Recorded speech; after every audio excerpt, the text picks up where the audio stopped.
disgusted soybean farmer here. A little follow-up on my starting solenoid installation back here. Well, I got the battery charger and got my battery all charged up, and came out here to test it.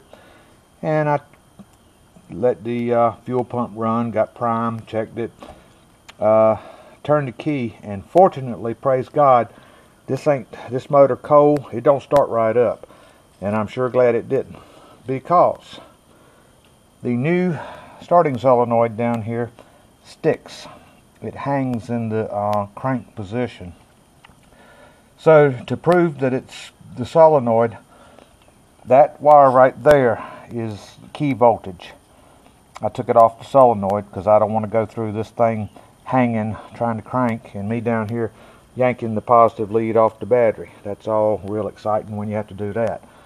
But what I'm going to show you, I'm connected to what comes from the key through the voltmeter, grounded the battery.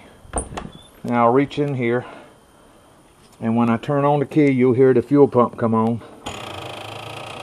Now, when I turn the key, there's key voltage, 12.4. When I turn loose of the key, there's key voltage going away.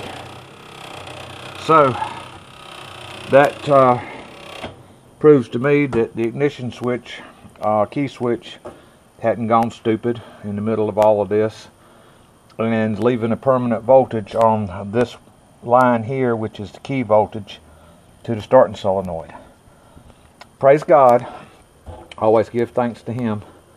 I called the man at NAPA, described what I ran into, described my troubleshooting technique, and he said, okay, every now and then there's a bad part, I'll get you another one.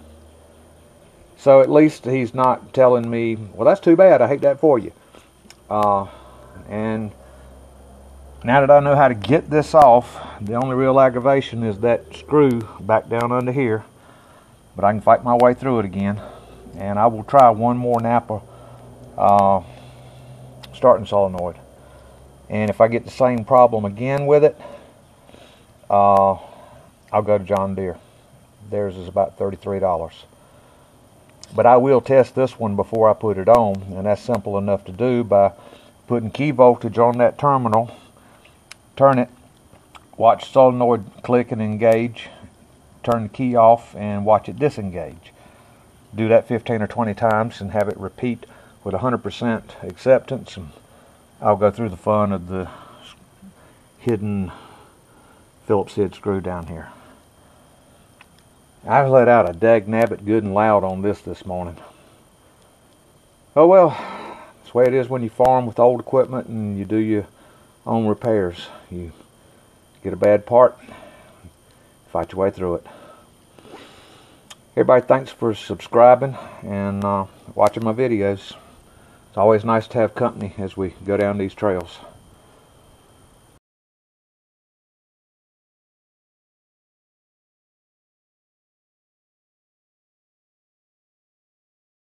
Well, a couple of hours later, here we are. Actually, it was probably about 40 minutes. NAPA man had to call another store and let them send him another solenoid, and he got it for me. He treated me just like I was a farmer desperately trying to get into the field, and I appreciated that. So I ran up there and got the thing, and I've already put it on. I can't wear these glasses and do this kind of work at the same time, and I wanted to get through with this. And this time I remembered my little O'Reilly magnetic, see, whole stuff. That's, went ahead and put the new screw in, and I forgot to give him back his nut and his washer on that thing, but anyhow, that part was bad, so somebody else, they'll have to remanufacture it or fix it. But let's, that is handy being able to do that like that. That's pretty cool. So this time I tested it, and it worked right.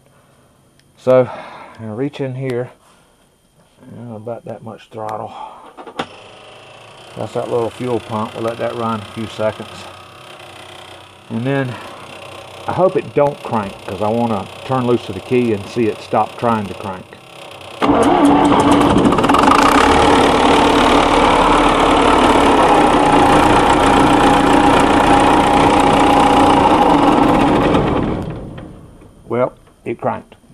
I'm kind of happy with that. Let's see it do it again. All right, key, where you at? There you are.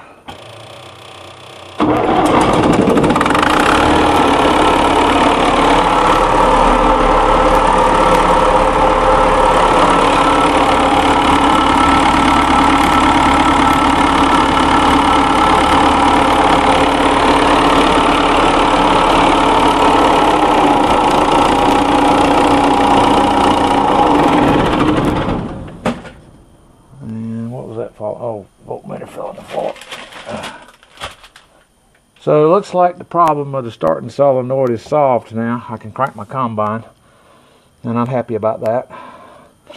I had to cut my wire ties off to undo this, so I need to go get another wire tie and tie this up so it don't get against the hot motor when I'm out there cutting beans.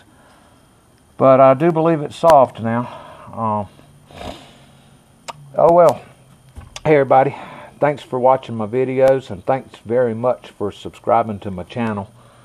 I'm happy to be through with this project.